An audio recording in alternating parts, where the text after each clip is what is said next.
98.1 Lagos, Nigeria world. Here we are, gone past 6:30, and this is Business Express for a Monday morning. I'm Shakwa Martins here on Smooth Breakfast, and for the next 15 minutes, I've got Rotus in. Good morning, Rotus.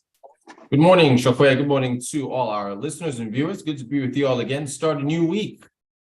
Yes, it is. Make sure you join this conversation. It's going to be an interesting one. And in fact, this is kind of the subject heading, Kwankwaso and the quest for quality and affordable education. We're going to be talking about that and everything else. So make sure you join the conversation by taking things over to youtube.com/smooth981FM Lagos and leaving your comments up on the live chat. You can also send WhatsApp messages in 20809 440 That is 0809 440 981. You can also use Twitter, hashtag Business Express 981 up on Twitter to get your messages into the right place. All right, so Rotus, here we go. There is a lot that we're going to be talking about here, but yeah, in fact, let's just introduce it for us. Tell us what we're going to be talking about. Yeah, it's just the discussion around education and the dueling requests to have quality education and also affordable or even cheap education. At the presidential town hall that was held yesterday that featured the PDP, NNPP, and Labour Party candidates. LP. Kwankwaso made a comment because the theme was on education, healthcare, human capital, and poverty. And Kwankwaso, they were talking about education, and Kwankwaso made a comment. He said, I commend Atiku Abubakar on owning a school. I think he owns a school in Adamawa. And he said, but I would like for him to lower prices so that more people can attend. And it struck me because he wasn't just making an offhand comment. He really believed that, and it just struck me as a fundamental discussion that we've been having about improving education. Even with you throw in the ASU strikes, we want teachers to be paid better. We want them to be paid regularly. We want them to be paid, more. But then we also want cheaper, more affordable education that allows more people to attend. So can you have both? I don't think you can have both. So can Atiku reduce the prices of admission to his school? Maybe, but then what does that do to the pay that the teachers at that school get? What does that do to the facilities, the quality of the facilities? Education is expensive, Shokwe, and it's almost the same conversation we have with healthcare. Can you have quality healthcare that is affordable? This is how the NHS in the UK has had issues with its rising debts. In America, the Obamacare issue with taxing people and trying to get everybody covered, the costs of universal healthcare. So, with sticking with education though, I believe that teachers are superheroes, right? Would any of us be where we are without our teachers that taught us vital? But then we also want them to get paid very well. So are you excluding people in the public school sector? Are you leaving them behind if you make education so expensive that teachers are well paid and you have the facilities, but then a portion of the population can't afford it? We now have 20 million children out of school. That is the population of, I don't know, Mali or Liberia, and so what do? Does that mean you now subsidize education? Or if you subsidize education, you now end up where you are with the ASU strikes where you can't afford it. So it's a really tough discussion. So Rosus, for me, it's a little bit of a chicken and egg situation, right? And that which comes first, because you know that if you have an educated populace, then you're going to have a more attractive populace for people who want to base businesses in your country, because they're going to be like, okay, these are people I can deal with, I can do business with, I can get them, I'll put them on my factory floor. They've got access to a certain level of education, a quality education at that. There are people who I can put in managerial positions, all of that. There's that. Then but then how to educate them. And here's the thing, right?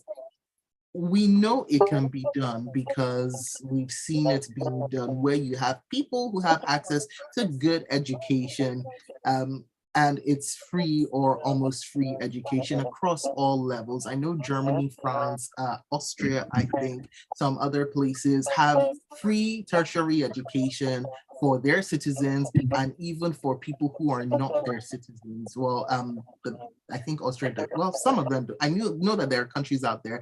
I went through the list when we're looking at the ASU strike and what ASU said about keeping student fees down. So it's possible, but is it possible for Nigeria at this point? I'm not sure it is. So even though we can keep that in our viewfinder, how do we get from here to over there is a question I'm interested in.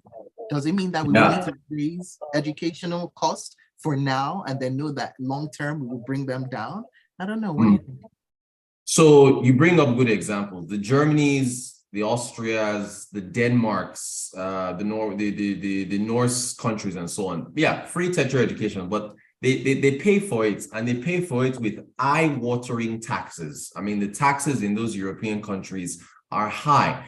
Now, Nigeria's tax to GDP ratio is, I don't know, 6-7%. It's in the single digits. We have a tax net that doesn't capture everybody. There's a large informal sector that's not taxed.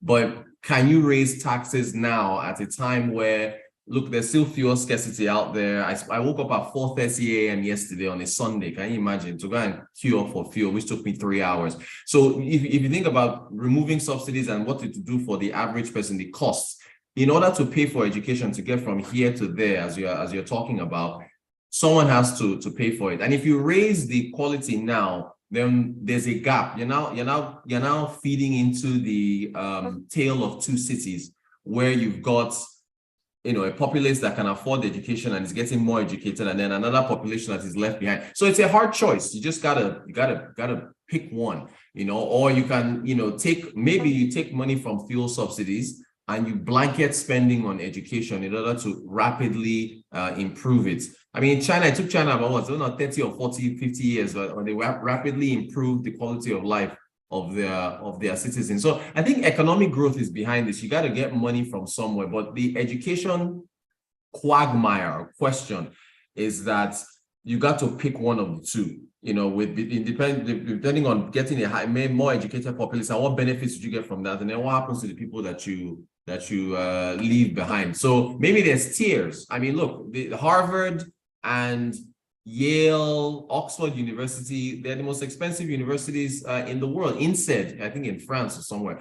You know, we accept that they're private schools and they're more expensive than other universities. So there's levels to this, you know. But I think Nigeria's one is more. We're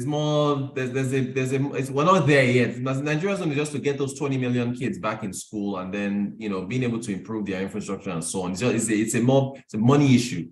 But we also do have a constitutional mandate to provide affordable education that will go to the mass of people at all levels, not just basic. Okay, EIA says, you will be surprised to know that the teacher salaries are not based on the amount of school fees that students pay. The reason why you have a high cost is because the owners of the school want to make a profit. It's no longer a social good. That's a good point. That's a good point. I can accept that. More messages.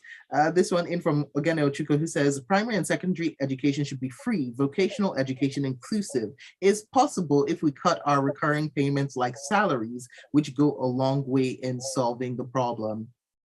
Okay. That's a fair point. Okay, Austin, thank you for your message. And Ayodeji, who asked for this to go on for longer, you're directing that message to the wrong person. All right, so Rotus, we've got a couple of minutes, but is that going to be enough for us to talk about the fact that Peter Obi has finally released his manifesto? Yeah, we'll just leave it at that. Maybe we'll get into it tomorrow, some of the details. Well, yes, he's finally released his manifesto. I spent all day reading that thing, and he's got some really ambitious plans in there, especially on power, Real quick, he wants to implement the Oronse report, something that I link with Cheta. The first time I ever heard of the Oronse report was on Smooth FM about 10 years ago. Oh my God, so long ago. Exactly. When Cheta was lamenting it. So he wants to implement that. He wants to harmonize taxes. We'll get into it tomorrow, but it's good that he's finally released it. So now you can properly compare each candidate and what they plan to do. He's got questions to answer there, but it's good that he's finally released and he's got some ambitious plans. No manifesto, no debates. Well, the manifesto. Yeah, you see, we'll see whether that happens now. Now that he's released, we'll see whether... And Gilbert Musa, let's read this last message before we end. Oh, wait, there's more messages now. Okay, I'll read the last 4 messages before we end the show. Gilbert Musa from Festac on quality education. Let's go back to Yakubu Gowon's era when we had affordable and quality education, study the model and apply it to our current situation. Engineer Ori says, no one should tell me there isn't any money. Your legislature are the highest paid in the world. It's all about priorities. Hold on. EIA says, if the government can choose their wars, reduce the cost of governance, and pump the savings into education and health, we will do a lot. One of the problems of Nigeria is not just the revenue, but the cost of running government. Good points, all good points. Yinka Bolu says, good education is not cheap and government can't do it alone, so anyone can come out to support ASU. Talk is cheap. Nice pun there. That's it, people. Thank you so much. It's been an interesting one. Looking forward to tomorrow and the manifesto conversation. Yeah. All right. Thank you. Till then.